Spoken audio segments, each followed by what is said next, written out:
সবাইকে একরাশ শুভেচ্ছা জানিয়ে আজকের ক্লাস শুরু করছি। আমি জালালউদ্দিন আহমেদ, ক্যান্টনমেন্ট বোর্ড বালিকা উচ্চ বিদ্যালয় রংপুর, সহকারী শিক্ষক ইংরেজি। আজকে আমরা যে টপিকটা নিয়ে কথা বলবো সেটা হচ্ছে টেন্স। আজকের পুরো ক্লাসটা আমরা একদম টেন্সের উপরে নিব আশা করি ইনশাআল্লাহ। তো আমরা টেন্স নিয়ে আমরা অনেক সমস্যার সম্মুখীন হই। আমরা টেন্সের কারণে আমরা সেন্টেন্স আইডেন্টিফাই করতে পারি না যে এটা আসলে কোন টেন্স, এবং টেন্স আইডেন্টিফাই করার জন্য আমরা টেন্স নিয়ে আজকে একদম বিশদ কথা বলবো। টেন্সটা কি আসলে? টেন্সটা আমরা একদম সহজ ভাষায় যদি বলি, টেন্সটা সময়। আমরা প্র্যাকটিক্যালি যদি চিন্তা করি যে আমাদের সময়টা তিন রকম, সেটা অতীত, বর্তমান, ভবিষ্যৎ। এটা ইংরেজিতে বলা হয় প্রেজেন্ট, পাস্ট এবং ফিউচার। তো আমি এখানে টেন্সের একটা সংজ্ঞা ইউজ করেছি, সবাই দেখতে পাচ্ছ। সে সংজ্ঞাটা ক্রিয়ার কাজ সম্পূর্ণ হওয়ার সময়কে টেন্স বলে। একদম সহজ কথায় যেটা বলা যায় যে আমরা যে কাজগুলি করি সেটা যেই সময়ে হয় সেই সময়টাকেই টেন্স বলে। তো আমরা জানি ইংরেজিতে টোটাল টেন্স তিন প্রকার, সেটা present tense, past tense, future tense, এবং প্রত্যেকটা টেন্স আবার চার প্রকার করে ভাগ করা হয়েছে।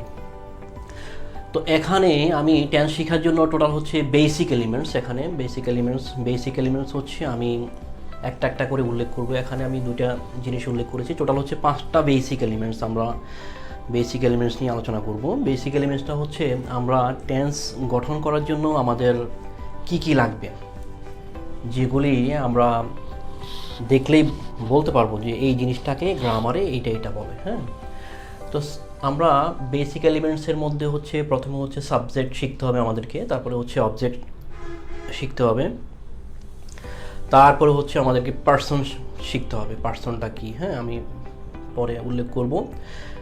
তারপরে ভার্ব নিয়ে কথা বলবো। ভার্ব এবং ভার্বের দুইটা ক্যাটাগরি, একটা প্রিন্সিপাল ভার্ব, আর একটা অক্সিলারি ভার্ব। এই পাঁচটা এলিমেন্টস নিয়ে যদি আমরা কাজ করি, পাঁচটা এলিমেন্টস যদি খুব ভালোভাবে শিখি, তাহলে আমরা একদম সহজেই টেন্সগুলি শিখতে পারবো। তো আমরা এখন সাবজেক্ট নিয়ে কথা বলি। সাবজেক্টের একটা সংজ্ঞা আমি ইউজ করেছি এখানে, সেন্টেন্সে যার দ্বারা কাজ করা হয়।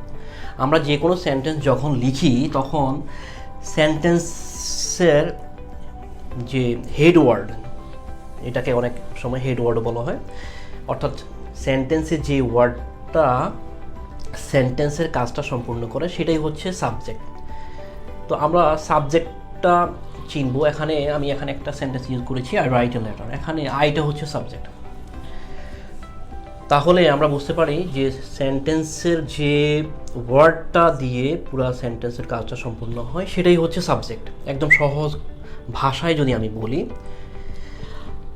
তারপরে আসি আমরা অবজেক্ট। অবজেক্টটা কাকে বলে? হ্যাঁ, অবজেক্টটা সাবজেক্ট যা করে তাই অবজেক্ট, একদম সহজ ভাষায়।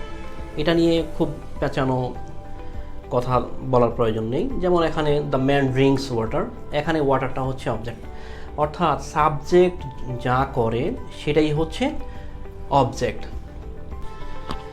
এবার আমরা কথা বলবো পার্সন নিয়ে কথা বলবো। আমি এর আগেই বলেছি যে আমরা পাঁচটা বেসিক এলিমেন্টস টেন্সের জন্য, সেটা সাবজেক্ট, অবজেক্ট, তারপর পার্সন। পার্সনটা তিন প্রকার। হ্যাঁ, আমরা প্রত্যেক ভাষায় পার্সনটা তিন প্রকার। এটা বাংলা হোক, ইংরেজি হোক, আরবি হোক, যে কোনো ভাষায় পার্সন তিন প্রকার। হ্যাঁ, আমরা বাংলা যেটা উত্তম পুরুষ, মধ্যম পুরুষ, নাম পুরুষ বলি, সেটা ইংরেজিতে ফার্স্ট পার্সন আই এবং উই। এই দুইটাই ফার্স্ট পার্সন, আর সেকেন্ড পার্সন ইউ এবং ইউ। ইউ অর্থ তুমি এবং ইউ অর্থ তোমরা। আর এই চারটা ছাড়া পৃথিবীর যত নাম আছে সব নাম থার্ড পার্সন। তাহলে আমরা এখানে বুঝতে পারছি পার্সন মানে ব্যক্তি। এই ব্যক্তিটা তিনটা ক্যাটাগরি, একটা ফার্স্ট পার্সন, আর একটা second person, third person. I we first person, you second person, এবং এই চারটা ছাড়া পৃথিবীর যত নাম আছে সবগুলি আমরা থার্ড পার্সন হিসাবে আইডেন্টিফাই করব। এখন আমরা কথা বলবো ভার্ব নিয়ে কথা বলবো। ভার্বের আমি একটা সংজ্ঞা ইউজ করেছি, সেটা সিম্পলি সহজে যেটা বুঝি আমরা, যে কোনো কিছু করা, হওয়া ইত্যাদি কাজ করা বুঝালে, মানে কোনো কাজ করা বুঝালেই ভার্ব। তো আমরা টেন্স গঠনের ক্ষেত্রে আমরা টেন্সের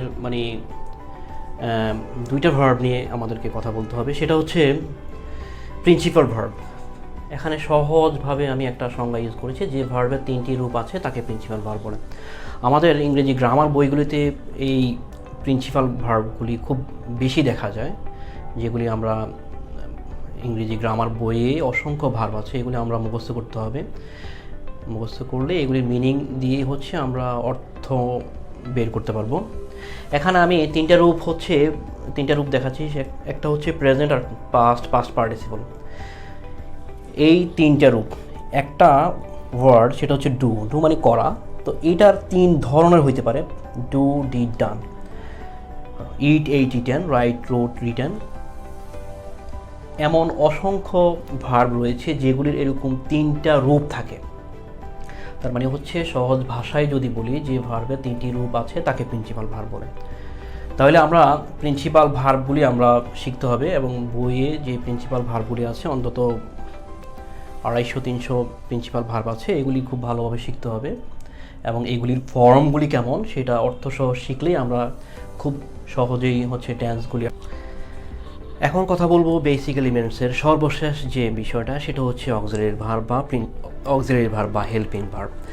এই অক্সিলারি ভার্ব বা হেল্পিং ভার্ব হচ্ছে টোটাল হচ্ছে 19টা। আমরা খুব ভালোভাবে শিখব।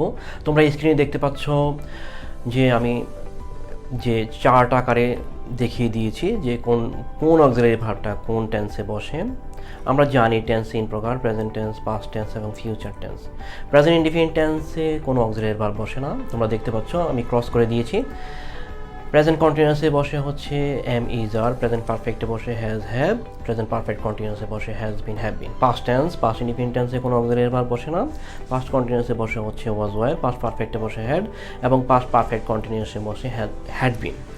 ফিউচার টেন্স, ফিউচার ইনডিফিনিট টেন্সে অক্সিলারি ভার্বটা বসে হচ্ছে শ্যাল, উইল। ফিউচার কন্টিনিউয়াসে বসে shall be, will be. Future পারফেক্টে বসে শ্যাল হ্যাভ, উইল হ্যাভ, এবং ফিউচার পারফেক্ট কন্টিনিউয়াসে বসে shall have been, will have been. এই অক্সিলারি ভার্বগুলি যদি খুব ভালোভাবে শিখি তাহলে আমরা আমাদের টেন্সগুলি আইডেন্টিফাই করতে খুব সহজ হবে। আশা করি তোমরা সকলেই এই বিষয়টা খুব ভালোভাবে আয়ত্ত করে নিবা।